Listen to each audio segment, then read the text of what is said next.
Salut à tous et à toutes, c'est Yorisama, ça y est, enfin, je vous retrouve pour la FAQ spéciale 10 000 abonnés que j'avais annoncé il y a de ça quelques mois déjà, ça remonte à août, donc voilà, vous avez bien vu de toute façon que la chaîne n'a pas été très active depuis, donc ça, comme tout le reste, ça a été décalé. J'ai sélectionné quelques petites questions que je trouvais intéressantes parmi celles que vous m'avez posées, et donc, bien, voyons ça tout de suite. Première question de Louis Pelletier qui me demande « Un retour définitif en France est-il prévu ou ne serait-ce que pour des événements futurs ?» Eh bien la réponse est oui, ça y est, je vais bientôt finir mes études, d'ici à peu près 1 an, et après je reviendrai définitivement en France. Alors normalement je passerai sur la France 2 fois avant ça, donc une fois probablement d'ici février, et une autre fois à l'été prochain. Je ne sais pas encore exactement quand, où je serai, etc. On verra, mais il est possible que du coup je puisse faire 2-3 trucs. Bon, on ne sait pas encore de toute façon quels seront les tournois à ce moment-là, donc c'est un peu tôt pour en parler, mais voilà, sachez-le. Deuxième question de Victor Lejeune, qui me dit « Que penses-tu de l'impact de Gabriel, donc Gabriel Soucy, pour ceux qui ne situent pas, avec YouTube et Twitch dans le monde compétitif de Yu-Gi-Oh! Et aussi que penses-tu en général du YouTube français qui propose du contenu peu varié, on va dire, à part pour des gens comme toi qui font par exemple principalement du ruling ?» Alors, je pense qu'il faut nuancer un peu, je pense que tu parles de variété globale, parce que techniquement, moi je n'ai pas un contenu qui sur ma chaîne se diversifie énormément, puisque je fais quand même quasiment que du ruling. Même si c'est voué à évoluer, on va pouvoir en parler, je crois, dans la prochaine question. Bref, sinon, qu'est-ce que je pense globalement voilà, de YouTube et de ça? Alors on en avait causé en live il y a de ça maintenant, là aussi plusieurs mois, mais globalement, moi j'aime beaucoup ce que fait Gab sur YouTube, je regarde beaucoup de ses vidéos, notamment les vidéos d'analyse, discussion un petit peu plus globale, un peu moins tout ce qui est decklist, mais je joue plus trop au jeu, faut dire. Donc voilà, c'est principalement surtout pour me tenir informé de manière générale. La seule chose que je regrette finalement avec, on va dire, son arrivée, depuis qu'il est arrivé, c'est qu'il n'y a pas d'autres personnes qui se sont vraiment lancées, notamment d'autres joueurs compétitifs, qui se sont lancés un peu sur le même créneau.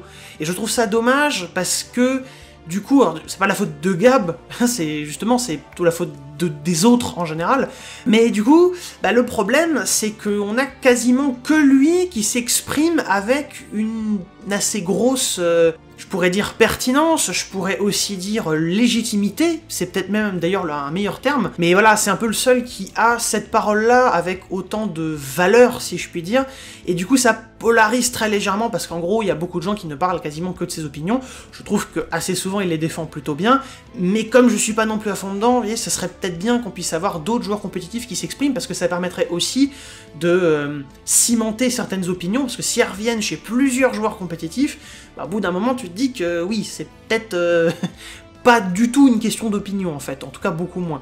Donc voilà, c'est juste ce créneau-là où j'aimerais bien que ça se développe un petit peu plus, notamment pour la commu en général, mais oui, j'aime bien ce que fait Gab en termes de contenu YouTube et Twitch, en plus il a lancé des nouveaux trucs récemment, l'atelier notamment, je trouve ça sympa. Donc voilà, on va voir un petit peu comment il évolue. Prochaine question, Balti, un des modos sur le Discord, me demande au passage quels sont mes projets Twitch en dehors de Yu-Gi-Oh!, d'autres jeux, d'autres discussions, etc. Donc ça, effectivement, pour ceux qui ne le savent pas, j'ai un Twitch. Alors comme récemment, j'ai pas été très présent sur YouTube, donc Twitch, c'est même pas la peine d'en parler. Il y a eu un petit live en septembre, mais c'est à peu près tout. Je vous rappelle qu'il y a une chaîne de rediffusion, puisque les VOD sont limités sur Twitch, donc j'ai une chaîne spéciale YouTube, n'hésitez pas à aller vous abonner pour ça. Et donc du coup, qu'est-ce que je compte faire à l'avenir sur Twitch? Effectivement, je voudrais bien reprendre les lives sur d'autres jeux, on avait fait des lives sur les Resident Evil notamment, et j'aimerais bien continuer comme ça, prendre d'autres jeux. Il y a peut-être Monster Hunter Rise qui sortira sur PC l'année prochaine, ça pourrait être intéressant, de streamer pas mal ça, peut-être je pourrais y jouer un peu avec d'autres personnes et tout. Enfin voilà, il y a moyen de développer ça, je vais essayer de reprendre, j'espère en novembre, peut-être au pire décembre. Mais voilà, j'essaie de finir, on va dire, quelques petits projets, et après, on reprendra avec, j'espère, un peu de diversité. On continue avec une question qui m'a été posée par Aromiga. Voici donc une petite question, comment en es-tu arrivé à faire des vidéos sur les rulings dans Yu-Gi-Oh! Alors c'est une excellente question, parce qu'effectivement je pense que beaucoup d'entre vous n'étaient pas là à l'époque où j'ai commencé les vidéos, et même pas là pour voir ce que je faisais avant, puisqu'en fait, comment ça a commencé, c'est assez simple.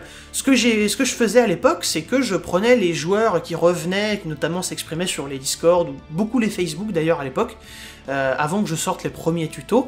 Il y a de ça, ça va faire 3 ans, je crois, oui c'est ça, ça fait 3 ans. Et effectivement, voilà, je les aidais à reprendre, j'avais mes petits textes par-ci par-là, à leur balancer des images et tout pour les remettre à niveau sur notamment les nouvelles méthodes d'invocation, puisque c'est ça que beaucoup de joueurs revenants avaient besoin d'apprendre dans l'immédiat.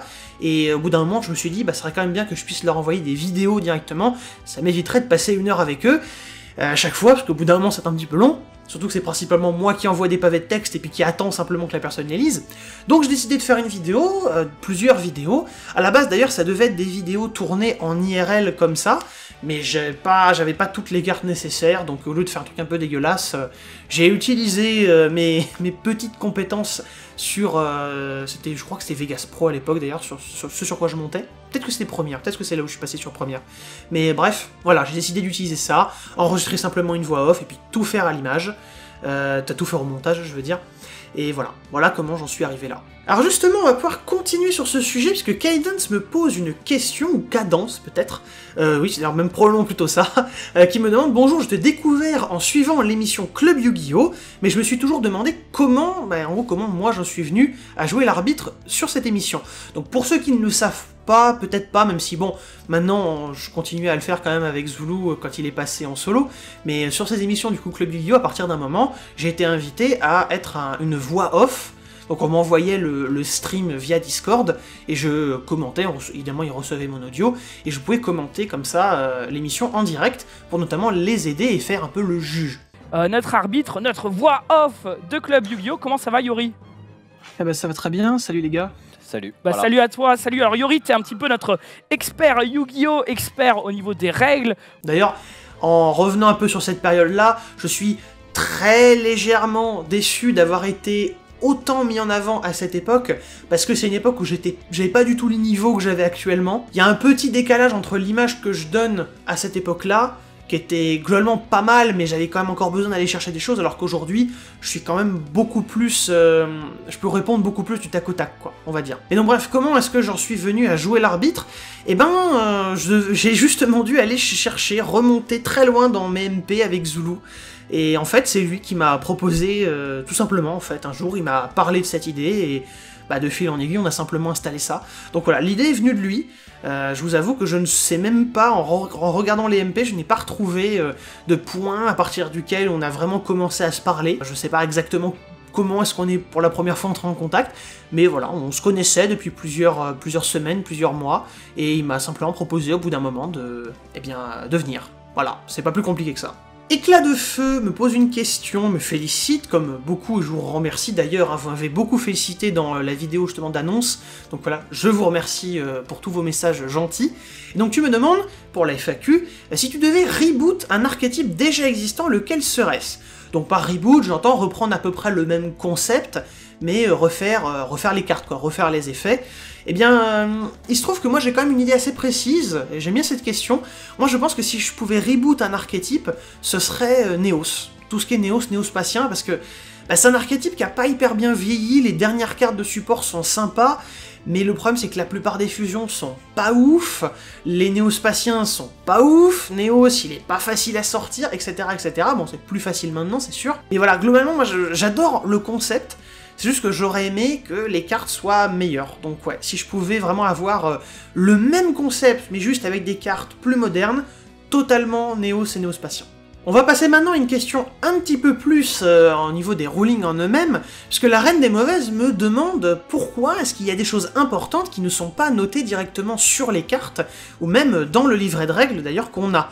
Tu me donnes en exemple le Roi des Marais, tu me dis qu'ils auraient pu préciser sur la carte qu'on peut l'utiliser comme substitut que dans Main Deck Cimetière. Alors d'ailleurs c'est faux, puisque c'est pas Main Deck Cimetière, c'est Main Terrain Cimetière. Et dans le deck où tant que la carte est bannie, ça n'est pas applicable. Donc ça montre finalement plutôt bien, ça montre bien le problème en tout cas. Et tu me dis voilà, parce qu'un casual comme moi, ce genre de petit effet secret c'est pas évident.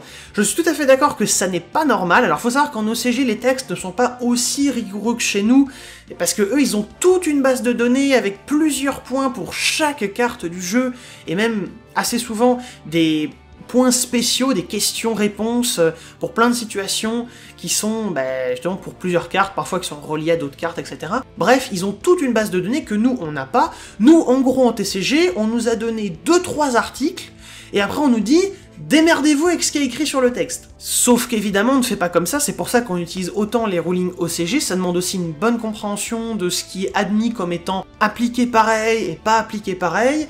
C'est plus ou moins une question de consensus dans la communauté, même si comme la majorité des divergences, ça nous vient directement de choses que nous a dit Konami. Mais bon, c'est là que c'est toujours un petit peu difficile, c'est pour ça qu'il faut toujours demander à son judge. C'est aussi un peu l'astuce qu'utilise le TCG, c'est de nous dire de toute façon, il faut demander à votre judge, c'est lui qui décide.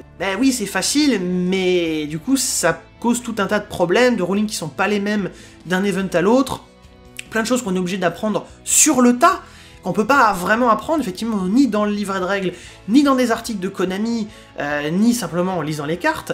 Donc oui, ça j'avoue que c'est un gros problème, je pense que c'est principalement hérité du fait que l'OCG a ce système-là comme une sorte de béquille, alors que nous, on n'a pas d'équivalent, et c'est vrai qu'il y a tellement de règles qui sont importantes, et on n'a clairement pas la place de tout écrire sur chaque carte, que c'est compliqué. Ça serait bien que ce soit dans le livret de règles, mais dites-vous que même le livret de règles ultime, donc japonais, qui fait dans les 300 pages, il est pas hyper giga méga complet, genre si tu le lis c'est bon, t'as tout. T'as quand même une grosse partie, mais t'as pas tout. Et enfin justement, puisqu'on va rester un petit peu sur ce sujet-là, Spyro Supérieur nous pose la dernière question d'aujourd'hui. As-tu songé à l'écriture d'un guide non officiel sur différents aspects du jeu de cartes Yu-Gi-Oh! Alors j'imagine que tu parles d'aspects plutôt au niveau règles, parce que évidemment c'est pas moi qui vais faire un guide sur comment jouer bien compétitivement et tout ça, mais est-ce que j'ai déjà songé? À une époque, il y a plusieurs années, j'avais voulu traduire justement ce dont je vous parlais, le rulebook ultime, ce qu'on appelle le Perfect Rulebook. Je voulais traduire le Perfect Rulebook japonais entièrement en français, faire un espèce de méga PDF avec tout dedans. Il se trouve que c'est un projet que j'ai assez vite abandonné. C'est dommage, j'avais fait quand même une 20aine de pages, mais tant pis, c'est comme ça. Mais sinon, est-ce que je le ferais déjà? C'est pas dit, parce que c'est assez gros, et en fait le problème c'est que c'est assez compliqué à faire, parce qu'il y a beaucoup de notions qui sont pas faciles à expliquer à des gens qui n'ont pas déjà une connaissance très solide de certains principes. Quand on voit à quel point les gens galèrent simplement sur la définition des effets, reconnaître tel ou tel type d'effet, savoir ce qui s'active ou non, comment fonctionne vraiment une chaîne, la priorité, le schéma du fast effect timing, et même un peu après la damage step, mais quand même tout ce que je viens de citer, c'est quand même des choses qui sont assez basiques, dans le sens c'est vraiment le socle de base pour ensuite pouvoir progresser.